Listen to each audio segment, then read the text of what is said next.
الحمد وہ موت، دیور تو موت کے مانند ہے، پردہ ہونا چاہیے. کر کے دیکھ لیجئے، آپ کا معاشی بائیکاٹ، معاشرتی بائیکاٹ ہو جائے. تو یہ ہے ابھی پیسو ریزسٹنس جس سے ہم گزر رہے ہیں. لیکن اللہ کرے کہ وہ وقت آئے کہ اتنے لوگ ہوں کہ پھر خطرہ ہو جائے حکومت کو. یہ اس نظام کے لیے خطرہ بن سکتے ہیں. پھر دارو گیر ہوگی، دارو رسم ہوگا، جو بھی ہوگا. آخری سٹیج کے بارے میں باقی تو جیسا کہ میں نے عرض کیا ہے، یہ بالکل 5 سٹیجز وہی ہوں گی. آخری سٹیجز کے بارے میں حالات کی واقعتاً ایسی تبدیلی ہو گئی ہے کہ اجتہاد کی واقعی ضرورت ہے. نوٹ کیجئے، نمبر 1، اس وقت کیا معاملہ تھا؟ ایک طرف اسلام، ایک طرف کفر. کافر کی گردن مارنے میں کیا آپ کو جھجک ہے؟ کافر حربی ہے، مارو گردن. آج کیا ہے؟ ادھر بھی مسلمان، ادھر بھی مسلمان. نہ بھٹو کافر تھا، نہ بے نظیر کافر، نہ نواز شریف کافر، نہ مشرف جو ہے وہ کافر تو نہیں. ضیاء الحق تو بہت ہی بڑا مومن تھا، مرد مومن، مرد حق. نمبر 1. نمبر 2، اس زمانے میں فرق جو ہے طاقت کا وہ صرف تعداد کے اعتبار سے تھا. ادھر بھی 313 والنٹیئرز تھے، کوئی آرمی نہیں تھی، والنٹیئرز تھے. ادھر 1000 جو آئے تھے وہ بھی والنٹیئرز تھے. There were no standing armies. ایسا نہیں تھا کہ ادھر بم بھی ہوں اور توپے بھی ہوں اور ٹینک بھی ہوں اور ادھر صرف نہتے کھڑے ہوں تلوار لے کر. تعداد میں فرق ہے. 313 وہاں 1000. یہاں 2 گھوڑے، رسالہ جو ہے حضور کے ساتھ 2 گھوڑوں پر مشتمل تھا، ادھر 100 گھوڑوں کا رسالہ. لیکن نمبر کا فرق ہے، صرف نوعیت کا نہیں. اور تیسری بات یہ کہ سوشل ایوولوشن کے نتیجے میں آج اس کا امکان ہے کہ آپ حکومت کو تبدیل کر سکیں بغیر جنگ کے. آج یہ مانا جاتا ہے ریاست اور ہے، حکومت اور ہے. شہری ریاست کے وفادار ہوتے ہیں، حکومت کے نہیں. حکومت کو تو بدلنے کا ان کا حق ہے، جبکہ اس وقت تک ابھی سوشل ایوولوشن اس لیول کو نہیں پہنچا تھا. حکومت ریاست ایک سے گڑبڑ. اب یہاں پر اگر بغیر جنگ کے امکان ہے بدلنے کا تو 2 راستے ہیں. ایک الیکشن کا راستہ ہے اور ایک ایجیٹیشن کا راستہ ہے.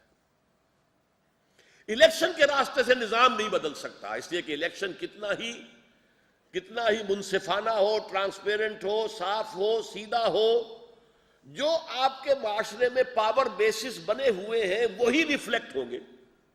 جاگیرداری نظام ہے تو جاگیرداری آئے گا، سرمایہ دارانہ نظام ہے تو سرمایہ داری آئے گا. یہ تو شہروں میں کچھ تبدیلی ہوتی رہتی ہے، رائٹ لیفٹ. کبھی کراچی میں جماعت اسلامی کی پوزیشن ہو گئی تھی، کبھی ایم کیو ایم کی ہو گئی. یہ شہروں میں ہوتی، چونکہ وہاں نہ جاگیردار ہے، سرمایہ دار ہے البتہ، لیکن عوام کے اندر بھی وہاں ہو سکتی ہے آرگنائزیشن.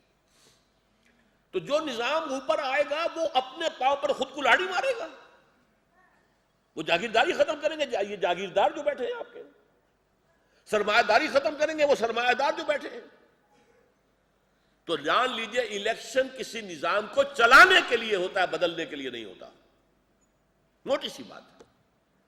امریکہ میں 2 پارٹیز ہیں، دی ریپبلکنز اینڈ دی ڈیموکریٹس. دونوں پارٹیز کے مابین امریکہ کے نظام کے بارے میں کوئی اختلاف نہیں. صرف یہ میں چلاؤں گا، یہ کہتے ہیں ہم چلائیں گے. فرق کیا ہوگا؟ کوئی ٹیکسیشن پالیسی کا ہوگا، کوئی ہیلتھ پالیسی کا ہوگا، کوئی امیگریشن پالیسی کا ہوگا. اللہ خیر صلاح. اور فرق کیا ہوگا؟ بیسک سسٹم ایگریڈ اپون، متفق علیہ. برطانیہ میں 2 پارٹی، کنزرویٹوز اور لیبر. نظام کے بارے میں کوئی اختلاف نہیں ہے. ہاں، نظام امریکہ میں کمیونسٹ ہو اگر، وہ نظام کے خلاف بولیں گے. اور ہے یہ جو کچھ سیاٹل میں ہوا تھا اور جو کچھ کہ پھر واشنگٹن میں ہوا ہے، گلوبلائزیشن کے خلاف جو مظاہرے ہوئے ہیں، یہ بتا رہا ہے کہ وہاں ہے وہ نظام، وہ کمیونسٹ ابھی سے موجود ہے. یورپ میں ہے، ڈیووس میں جتنے بڑے بڑے مظاہرے ہوئے ہیں تو ہے. لیکن ظاہر بات ہے وہ لوگ الیکشن میں کبھی نہیں جائیں گے، الیکشن کے ذریعے کامیابی کا سوال ہی نہیں۔ ریولوشن کے پروسیس تو میں نے آپ کو بتا دیا، الیکشن سے نہیں آتا۔ اب ایک ہی راستہ رہ گیا، ایجیٹیشن، منظم، پیسفل، ڈسپلنڈ ایجیٹیشن، عوامی تحریک جو توڑ پھوڑ نہ کرے، نہ کسی ٹریفک لائٹ کو توڑے، نہ کسی بس کو جلائے۔ بس کسی کے باپ کی نہیں ہے، اس قوم کی ہے بھائی۔ جلا رہے ہو کس کو؟ اپنے پاؤں پر کلہاڑی مار رہے ہو۔ یہ کہہ رہے کہ جلا رہے ہو، کس کی ہے؟ تم جیسے ہی مسلمان لوگوں کی ہے نا۔ نہیں، نہ کسی کی املاک کو کوئی نقصان، نہ کسی کی جان کے اوپر کوئی حملہ، خود جانے دینے کو تیار۔ اس کو میں کہتا ہوں یک طرفہ جنگ۔ جنگ ہے یہ، اب ہم یہ نہیں ہونے دیں گے۔ ہم نے بہت کچھ تمہاری درخواستیں کر لی، ہاتھ جوڑ لیے، خدا کے لیے سود ختم کر دو۔ اب ہم پکٹنگ کریں گے، گھیراؤ کریں گے، بینکوں کا گھیراؤ کریں گے، اور ہم نہیں کسی کو نکلنے دیں گے، نہ گھسنے دیں گے۔ چلاؤ ہم پر گولیاں۔ یہ طریقہ ہے کہ جس سے اب ہمیں کام کرنا ہوگا، ورنہ اگر ہم وائلنٹ ہو کر تلوار اٹھائیں تو کیا اٹھائیں؟ کس کے خلاف اٹھائیں گے؟ کیا ایئر فورس کے خلاف؟ کیا ہم نے ایئر فورس بلوچستان میں 2 مرتبہ استعمال نہیں کی؟